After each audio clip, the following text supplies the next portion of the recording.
राम राम सभी को। कैसे हैं आप सभी? उम्मीद करता हूं आप सभी बहुत अच्छे होंगे और आप सभी की तैयारी है वो बहुत अच्छे से चल रही होगी। दोस्तों, आज हम आपके लिए लेके आए हैं आपके एचएसएससी ग्रुप डी एग्जाम के लिए रीजनिंग के बार बार पूछे जाने वाले क्वेश्चंस आज हम लेके आए हैं। देखो, आपको एक बात पता होनी चाहिए कि आप एचएसएससी ग्रुप डी का एग्जाम देने वाले हो या ग्रुप सी मेंस का एग्जाम दोगे, कोई भी एग्जाम आपका होने वाला है एचएसएससी का, तो उसमें रीजनिंग काफी इंपॉर्टेंट होती है। 10 से 15 क्वेश्चंस आपके एग्जाम्स में आते हैं और ग्रुप डी की बात करें तो आप सभी को पता है बहुत ज्यादा इंपॉर्टेंट होती है और एक ऐसा सब्जेक्ट होता है जिसमें आप अच्छा स्कोर कर सकते हो। तो आज वाली क्लास में मैं कुछ क्वेश्चंस लेके आया हूं जो पिछले जितने भी एचएसएससी के एग्जाम्स हुए हैं उनमें सेम टाइप के, सेम टॉपिक के, सेम पैटर्न से क्वेश्चंस हैं वो पूछे जाते हैं। तो आज देखते हैं कि कितने आप उनमें से क्वेश्चंस कर पाते हो। फिर अगर आपको कोई भी प्रॉब्लम होती है, किसी भी टॉपिक में प्रॉब्लम होती है, तो उस टॉपिक वाइज हम करने वाले हैं। ठीक है जी। तो टॉपिक वाइज जो अगली रीजनिंग की क्लासेस होंगी वो अपने टॉपिक वाइज होंगी, सारे टॉपिक्स को हम कवर करने वाले हैं। तो आज वाली क्लास बहुत इंपॉर्टेंट है। जैसे पहला क्वेश्चन आप सभी ने देख लिया होगा, ये एचएसएससी में पूछा गया क्वेश्चन है। यहां पर देख सकते हो ऑप्शन नंबर ई लिखा हुआ है, मतलब अपने एचएसएससी का ही है, उसी में ऑप्शन नंबर ई आता है। ठीक है जी।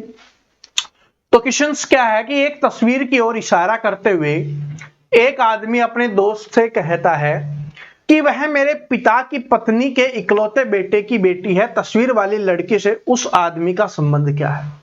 तो आप सभी को पता चल गया होगा कि भाई ये ब्लड रिलेशन का, रक्त संबंध वाला टॉपिक है, इसी का क्वेश्चन है और इससे आपके एग्जाम्स में क्वेश्चन आता है। चलो अब इसको कवर करते हैं, क्वेश्चन को समझाता हूं। ठीक है। टॉपिक में आप सभी को पढ़ा चुका हूं, आप सभी ने पढ़ लिया होगा।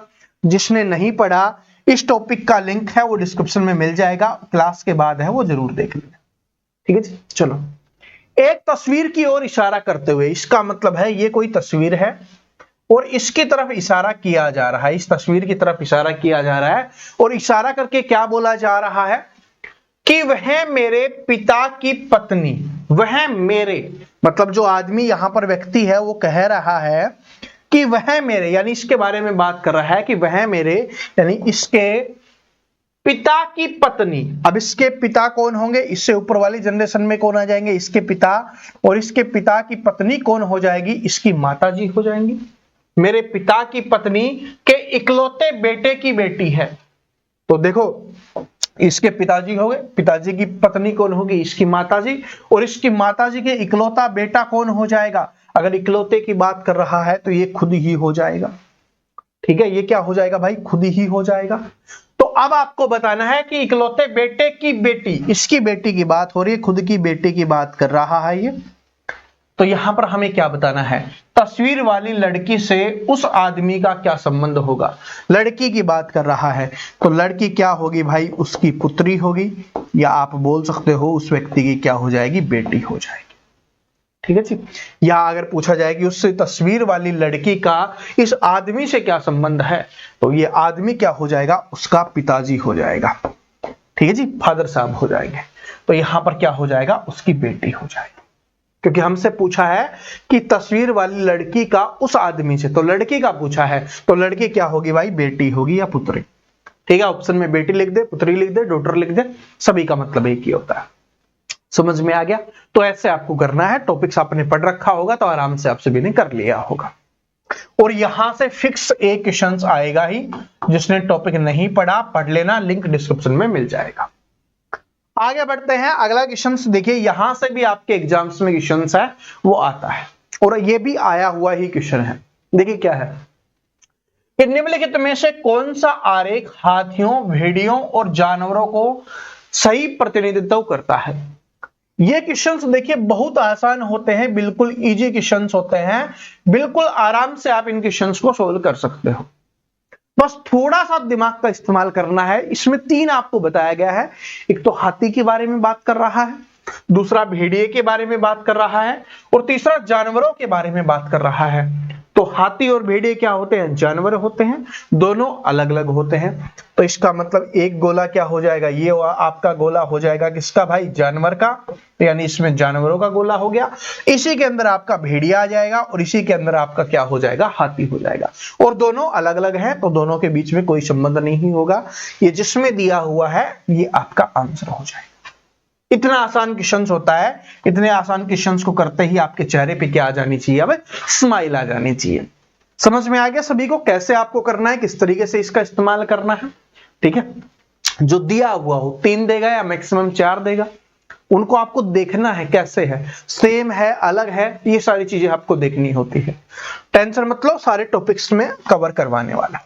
चलो, और हम आप सभी को पता होगा जितने भी स्टूडेंट हमसे जुड़े हुए हैं कि भाई अब 60 दिन में आपके सिलेबस को एक जोरदार तरीके से हम करवाने वाले हैं। ठीक है जी, तो जो आने वाली क्लासेज होंगी उनको आपको बहुत अच्छे से देखना है। और शाम को अपने इसी चैनल पे डेली 7 PM पे आपको क्लास देखने के लिए मिलने वाली है। प्लस में बीच बीच में एक एक्स्ट्रा क्लास कभी कभी आपको और देखने के लिए मिलेगी। ठीक है जी, और उसी एक्स्ट्रा क्लास में हम क्या करेंगे, रीजनिंग को कवर करेंगे। चलो, अब कीजिए इस क्वेश्चन को, कीजिए क्या है। ठीक है, और एक्स्ट्रा क्लास का टाइमिंग वही है जो पहले क्लास का टाइमिंग था, 10 AM पे नोटिफिकेशन आ जाएगा, फिर वो डेली हो जाएगी। ठीक है, क्रम में आगे आने वाली संख्याएं कौन सी हैं ये अपने को बताना है। यहां पर लिखा हुआ है 0, 6, 24, 60, 120 और उसके बाद क्या है 210 है। आगे आपको बताना है क्या होगा। सीरीज वाला क्वेश्चन है, श्रृंखला वाला क्वेश्चन है। अगर आपसे स्टूडेंट से गलती होती है तो वो श्रृंखला वाले ही में मिस्टेक करते हैं या फिर कोडिंग डिकोडिंग वाले में उनसे मिस्टेक होती है। ठीक है जी, तो चलो बताओ इसमें कीजिए। 0 से 6 हुआ है, 0 से 6 क्या हुआ, मतलब प्लस 6 जोड़ा गया है। उसके बाद 6 से 24 हुआ है, इसका मतलब प्लस कितना हुआ है भाई, 18 हुआ है। फिर 24 से आपका कितना जोड़ा गया है, यहां पर 60 जोड़ा गया है। तो 24 से 60 जोड़ा गया है, इसका मतलब इसमें कितना जुड़ा है भाई, 36 जुड़ा है। ठीक है, क्योंकि कितना हो गया 30 और 30 60, 36। फिर कितना हुआ है, 60 से 120 हुआ है, मतलब 60 जोड़ा गया है। और फिर अगर हम यहां पर देखेंगे तो 90 जोड़ा गया, यही तो हुआ है। ठीक है, यही हो रहा है। तो 6, 18, 36, 60, 90, कुछ लग रहा है पैटर्न समझ में नहीं आ रहा। चलो दोबारा से देखो, इनके बीच में अंतर 12 का, इन दोनों के बीच में अंतर 18 का, इन दोनों के बीच में अंतर कितना हो जाएगा भाई, यहां पर कितना हो गया 24 का, और इन दोनों के बीच का अंतर 30 का। तो इसका मतलब क्या हो रहा है, 12, 6, 18, 18 और आपका क्या हो गया 6, 24 और 24, 6, 30, यानी कि 6 इंक्रीज होकर जोड़ा जा रहा है।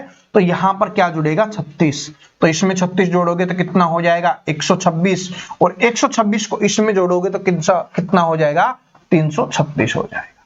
तो option number D correct answer होगा। ये इंपॉर्टेंट और थोड़े अच्छे लेवल का क्वेश्चन था, इस बात को नोट कर लेना, क्योंकि सीरीज में ऐसे क्वेश्चंस आप मिस्टेक करोगे। क्योंकि स्टूडेंट सिर्फ एक स्टेप निकाल लेते हैं, ये वाला स्टेप निकाल लेंगे वो, फिर उनको समझ में नहीं आएगा कैसे हो रहा है। भाई समझ में नहीं आ रहा, 6 से 18 हुआ भाई, 12 बढ़ा है, फिर यहां पर 18 बढ़ रहा है, फिर यहां पर देखोगे 24 बढ़ रहा है। ठीक है, तो इसमें क्या जोड़ना है, क्योंकि इनका अंतर 12, 18, 24, 30 है, तो 6 बढ़ के आगे जोड़ा जा रहा है। तो इसमें 6 बढ़ के 36 जोड़ेंगे तो कितना हो गया 126, यानी अगली जो संख्या है इसमें हमें कितना जोड़ना है 126 जोड़ना है। तो 126 जोड़ेंगे तो कितना हो जाएगा आपका 336 हो जाएगा। इस तरीके से करना है। पहले ही बता देता हूं, सीरीज वाला टॉपिक इंपॉर्टेंट है और सीरीज के क्वेश्चंस आपके अच्छे आने वाले हैं। तो रीजनिंग की जो हमारी पहली क्लास होगी उसमें मैं आपको सीरीज वाले ही क्वेश्चंस आपको करवाने वाला हूं। ठीक है जी, क्योंकि सबसे ज्यादा इंपॉर्टेंट है और स्टूडेंट फंसते भी इसी में है। अब ये वाला क्वेश्चंस कीजिए, ये भी सीरीज का ही है, लेकिन ये सीरीज का दूसरा लेवल का क्वेश्चन है। अभी जो हमने किया था वो टाइप नहीं है सेम, ये थोड़ी सी अलग टाइप है। देखो क्या लिखा हुआ है, 1, 1 के बाद 3, 3 के बाद 3, फिर 6, फिर 7, फिर 9, फिर हमें बताना है क्या आएगा, फिर 12 लिखा हुआ है, फिर 21 लिखा हुआ है। अगर आपने सीरीज देखी होगी, इस वाली सीरीज में देखो सभी संख्याएं बढ़ते हुए क्रम में थी। या तो संख्याएं क्या होती हैं सीरीज में मैक्सिमम बढ़ते हुए क्रम में दिखेंगी हमें, या हमें घटते हुए क्रम में दिखेंगी, या कोई संख्या का गुना हो रहा होगा या भाग हो रहा होगा, ऐसे ही हो रहा होगा ना। और वो उससे भी क्या होगा, या तो संख्याएं बढ़ेंगी या घटेंगी। लेकिन इसमें देखो क्या है कि यहां पर देखो सेम संख्याएं हैं, दो संख्याएं आपकी सेम आ रही हैं, ठीक है। तो यहां से देखोगे तो भाई 2 बढ़ा, फिर यहां पर कुछ नहीं बढ़ा, फिर यहां पर देखोगे 3 बढ़ा, फिर 1 बढ़ा, फिर 2 बढ़ा, कोई कॉम्बिनेशन दिखाई दे रहा है। और यहां पर देखो कितना 9 बढ़ा। क्या कुछ समझ में आया? नहीं आ रहा होगा कि सर जी 2 पहले 2 के बाद 0 फिर 3 1 2, नहीं समझ में आ रहा। नहीं समझ में आएगा, इससे सोल्व नहीं होगा। क्यों नहीं होगा अभी मैं आपको समझाता हूं, बाकी तो सीरीज वाली क्लास में मैं आपको बता ही दूंगा, ठीक है। जब टॉपिक हम पढ़ाएंगे आपको, सिर्फ इंपॉर्टेंस बताने के लिए देख सकते हो। और ये दोनों के दोनों क्वेश्चंस मैंने जो लिए हैं ना भाई, ये एक ही शिफ्ट में पूछे गए क्वेश्चन है, और वो भी आपके HSSC ग्रुप डी के एग्जाम में, ठीक है। आपके HSSC ग्रुप डी के एक ही शिफ्ट में पूछे गए क्वेश्चन है। तो अब क्या, इसमें मैंने आपको एक पहले भी बताया था, जो स्टूडेंट पहले से जुड़े हुए हैं उनको पता होगा कि अगर जैसे ऐसी संख्याएं आ रही हों और कभी कभी क्या होगा, कभी घट रहा होगा, कभी बढ़ रहा होगा, कभी घट रहा होगा, कभी बढ़ रहा होगा, तो इसका मतलब है कि एक छोड़ के दूसरे का संबंध हो सकता है। जैसे 1 का 3 से, फिर 7 से, फिर इससे और फिर इससे। तो 1 से 3 मतलब क्या हुआ, 2 जुड़ा, 3 से 7 मतलब 4 जुड़ा। अब कितना इसमें 6 जोड़ देंगे तो कितना आ जाएगा आपका, 13 आ जाएगा। और 6 के बाद 8 जोड़ोगे तो कितना आ रहा है, 21 आ रहा है। तो इसका मतलब ठीक बन रहा है कॉम्बिनेशन। तो क्या हो जाएगा आपका, 13 आंसर हो जाएगा, ठीक है जी। यहां पर हो, इसमें भी देख सकते हो, इसमें क्या हुआ, 3 जुड़ा है, इसमें कितना 3 जुड़ा है, और इसमें कितना 3 जुड़ा है। और अगर यहां पर अगली संख्या पूछता है तो 3 जोड़ के हम क्या लिख देते हैं, यहां पर 15 लिख देते, ठीक है जी। क्योंकि कभी कभी है 2 भी पूछ लेता है, तो ऐसे अपने को ध्यान रखना है, ठीक है जी। समझ में आ गया है? ऐसे अपने को करना है। अगले क्वेश्चन के ऊपर चलते हैं। ये वाला क्वेश्चन बहुत इंपॉर्टेंट क्वेश्चन है, और इस क्वेश्चन से कुछ चीजें मैं आपको सिखाने वाला हूं। और भाई अगर बाहर से कोई भी थोड़ी सी नॉइस आ रही हो तो उसके लिए माफी चाहूंगा, क्योंकि जैसे मैंने आपको पहले भी बताया था कि फैमिली में फंक्शंस चल रहे हैं, काफी दिनों से चल रहे हैं, और अभी भी है, 22 तारीख का भी है, ठीक है। तो उसकी वजह से हो सकता है कि डीजे की आवाज आ रही हो, लेकिन बहुत कम आ रही होगी, ठीक है। और अगर आ रही हो तो एडजस्ट कर लेना आज, ठीक है। ईयरफोन हटा लेना और वैसे कर लेना, फिर नहीं सुनेगी आपको। चलो, यदि एक कोड में इसको ये लिखा जाता है तो उसी कोड में इसको क्या लिखा जाएगा, ये अपने को बताना है। और इससे बहुत कुछ सिखाने वाला हूं, याद कर लेना। ए से जेड आ रहा है, तो ये तो पहला अक्षर हो गया और ये लास्ट वाला अक्षर हो गया। फिर एल के बाद ओ आ रहा है, ये तो गड़बड़ घोटाला हो रहा है कि प्लस माइनस वाला सिस्टम नहीं दिख रहा है, तो बहुत ज्यादा आगे जा रहा है। तो अगर आपको पता होगा, मैंने रिवर्स अल्फाबेट बताया था, विपरीत वाले जो अल्फाबेट है वो मैंने आपको बताए थे, आप सभी को पता होगा, ठीक है जी। तो उसी का इस्तेमाल करना है। ए का विपरीत क्या होता है, जेड होता है। एल का विपरीत क्या होता है, ओ होता है। टी का विपरीत क्या होता है, जी होता है। ई का विपरीत क्या होता है, वी होता है। इसी का इस्तेमाल करके ये लिखा गया है। अब इसका इस्तेमाल करके हमें लिखना है, ठीक है जी। तो आप कर सकते हो। अभी जिनको नहीं पता, मैं एक बार दोबारा से याद करवा देता हूं, फिर आप खुद करोगे इस क्वेश्चन को, ठीक है। खुद को करना है, फिर मैं एक बार बता देता हूं। याद करने का तरीका है A to Z। कैसे याद करोगे, क्वेश्चंस को थोड़ा साइड में कर लेते हैं ताकि आपको अच्छे से दिख जाए। याद करने का तरीका क्या है, A to Z। A का विपरीत Z, Z का विपरीत क्या हो गया, A। B का क्या हो जाएगा, B का Y है तो B का हो जाएगा आपका बॉय हो जाएगा। उसके बाद C का क्या है, X है, तो C का याद कैसे करोगे, करेक्ट से कर लो। D का कर लो आप, D का क्या किससे हो जाएगा आपका, D का हो जाएगा आपका ड्यू से, ठीक है। तो किससे याद कर लो, ड्यू से, ठीक है। एक बार मैं लिख देता हूं पूरे के पूरे, फिर सारे एक बार जल्दी याद हो जाएंगे, क्योंकि रिपीट करेंगे ना तो कंफ्यूजन नहीं रहेगा। डी के बाद EFGHI J,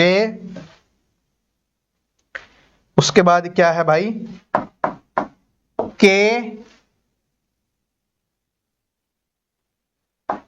L M N O P Q R S T T U और V।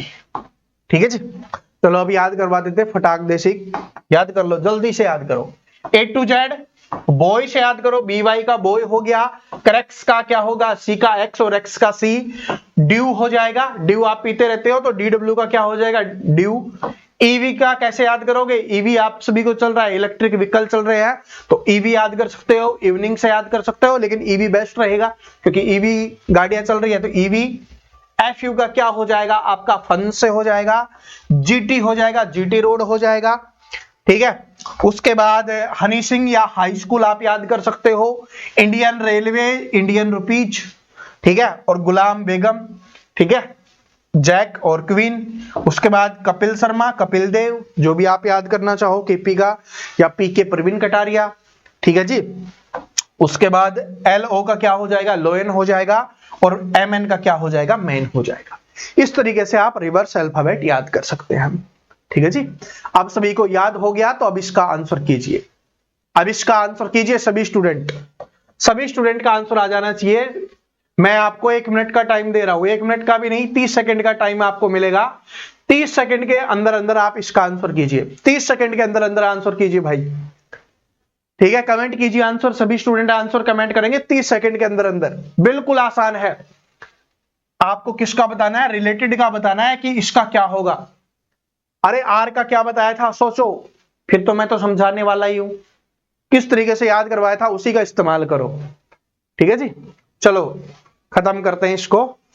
आंसर जिनका आना था आ गया होगा, जिनका नहीं आया अभी मैं आपको समझा देता हूं। कीजिए, आर का क्या बताया था, इंडियन रेलवे, इंडियन रुपीज, तो इसका क्या हो जाएगा आपका, आई हो जाएगा। क्या हो जाएगा, इसका क्या हो जाएगा भाई, आई हो जाएगा। ई का क्या बताया था, ईवी, तो आई के बाद क्या हो जाएगा, वी हो जाएगा।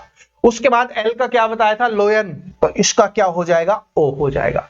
उसके बाद ए का क्या बताया था, A to Z, तो इसका आपका जेड हो जाएगा। तो या तो इसी से आंसर आ गया होगा, तो देखो ये आपका आंसर हो गया, IVOG, इसी से आपका आंसर निकल गया है।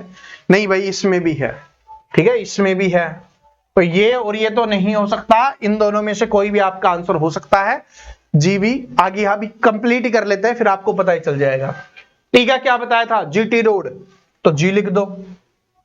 उसके बाद ए का क्या बताया था, इवनिंग या ईवी, तो ईवी हो गया। और डी का क्या बताया था, ड्यू, तो उसके बाद क्या हो जाएगा, ड्यू आपको बताया था तो डब्ल्यू लिख दो, ड्यू। तो ये आपका option number C correct answer होगा, ये वाला नहीं होगा। ठीक है जी, तो देखो डी का डब्ल्यू है।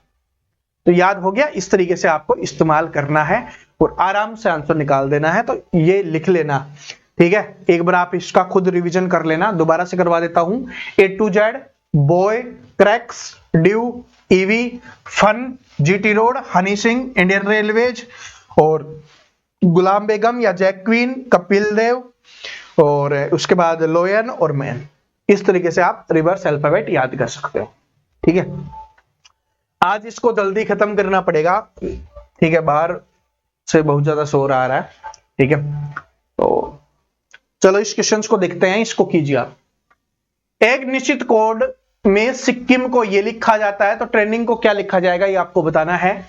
कि इसको ये लिखा जाता है तो इसको क्या लिखा जाएगा ये अपने को बताना है।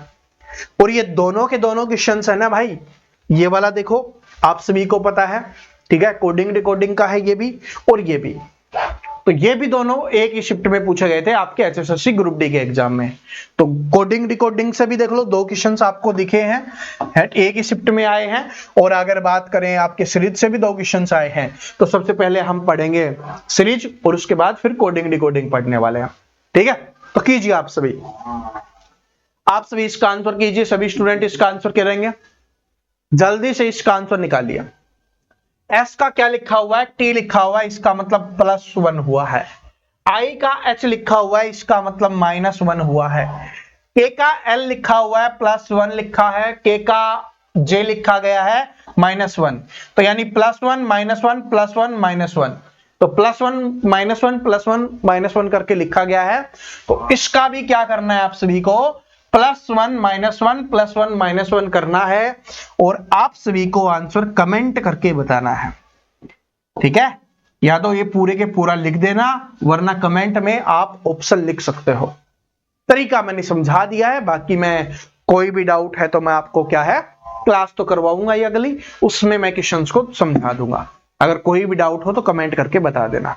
वैसे मुझे पता है आप सभी आंसर निकाल लोगे, आप सभी इतने स्मार्ट हो। ठीक है जी, तो आज वाले क्वेश्चंस आप सभी को अच्छे जरूर लगे होंगे, और जिसने भी ब्लड रिलेशन वाली, रक्त संबंध वाली क्लास नहीं देखी, इस क्लास का लिंक डिस्क्रिप्शन में दिया हुआ है, वहां से जाके आप देख सकते हो। और डेली शाम को 7 बजे मिलेंगे, क्योंकि आप 7 बजे है ना रजाई में घुस जाते हो, और फिर आराम से पढ़ेंगे। और डीजे की वजह से हमारी भैंस भी भाई ठीक है करने लग गई है शोर, इसलिए क्लास को अब यहीं पे एंड करते हैं आज के लिए। ठीक है, क्योंकि फिर टॉपिक वाइज पढ़ेंगे कल से। ठीक है, रीजनिंग आएगी ना, वो टॉपिक वाइज आएगी, पहले पूरे सिलेबस को कंप्लीट करवाना है। ठीक है, मैथ की प्लेलिस्ट बनी हुई है, मैथ आप सभी पढ़ते रहना जिनकी भी क्लास बची हुई हो, और फिर बाकी रिवीजन तो मैं आपको करवाऊंगा ही, जो बचे हुए या एक्सपेक्टेड क्वेश्चंस है वो तो मैं आपको करवाऊंगा ही। तो रीजनिंग के सिलेबस को कंप्लीट करेंगे, और अपना जो साइंस, इंडिया जीके हो गया, हरियाणा जीके हो गया, उन सभी, हिंदी हो गया, उन सभी की क्लासेज आपको देखने के लिए मिलने वाली है। ठीक है जी, जय हिंद, जय हरियाणा, जय हरियाणवी। क्लास कैसी लगी कमेंट करके जरूर बता देना। Thank you.